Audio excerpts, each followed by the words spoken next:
So let's talk about more about indentualism and then structural intersectional oppression, which I think is another way that you are very much in the vanguard, meaning, those of us those of us who are doing intersectionality research are always writing about there's an even more structural approach, there needs more structural approaches, but there are very few people who are doing it. And it's wonderful to read in your work.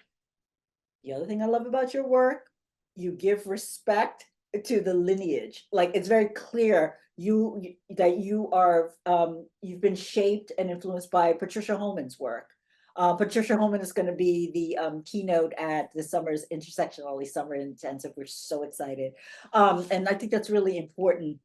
And so talk about what this tells us about structural intersectional oppression. So in your work, you looked at structural racism, sexism, and state level inequality, and found that living in states with high racism and sexism, but not income inequality, which I found surprising, was for people living in those conditions, the odds of indentualism was 60% higher among non-Hispanic Black people relative to white people. So tell us about that research and how you use that one. You use the BRFIS, right? Yeah, the behavioral risk factor surveillance system data. Talk to us about that process. Well, those were very interesting studies to conduct. I learned a lot from the literature on the topic, and I learned a lot from interacting with my co-authors in the analysis process, in the analysis steps, and in writing the paper itself. And of course, I learned a lot from Patricia Homan. I stand on her shoulders to conduct and to publish these papers. It was I think her paper is a breakthrough. It's an excellent paper, and it will definitely I don't know how to say that, but it will definitely it's a watershed, right? It will identify a new generation of studies on the topic of intersectionality in health.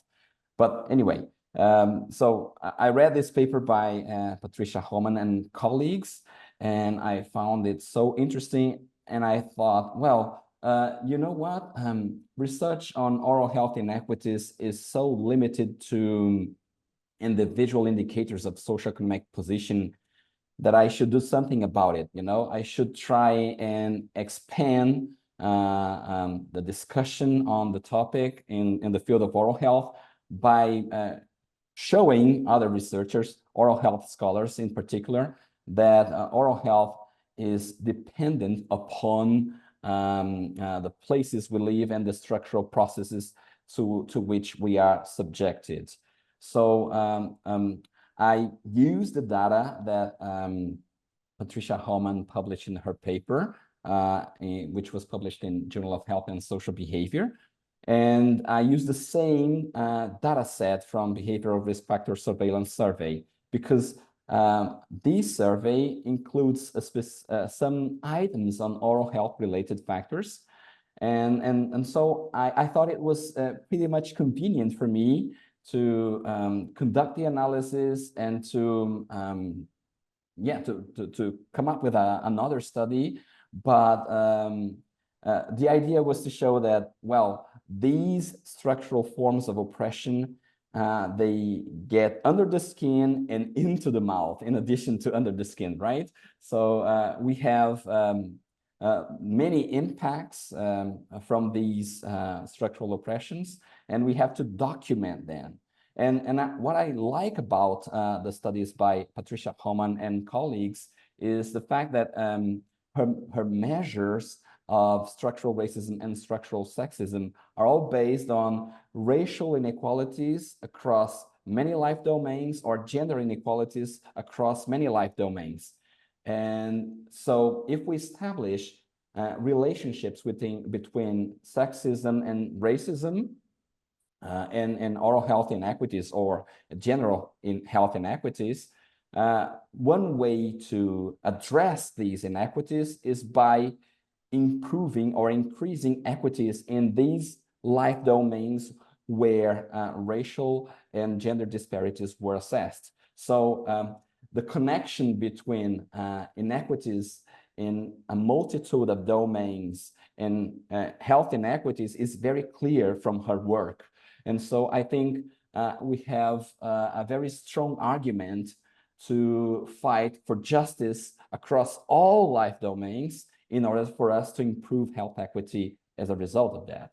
So that's the main idea. I hope this is clear. It's very clear, but I want to point out that one of the things that you said that really struck me is this notion of, I think many people, based on the conversations I have, are really sort of looking for that one recipe about how to do intersectionality research.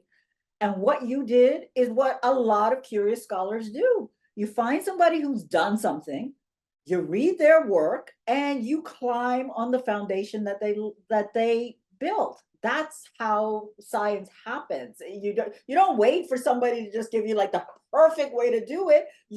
That's how science is advanced. And so I just really want people to get that everybody here who's doing research has a role to play in sort of advancing. And yet, even if you do something and you're so embarrassed, you're like, oh my God, this is the worst study. But okay, fine. So it didn't work out in the way, but there's people can still use that to make advancements. It's so important.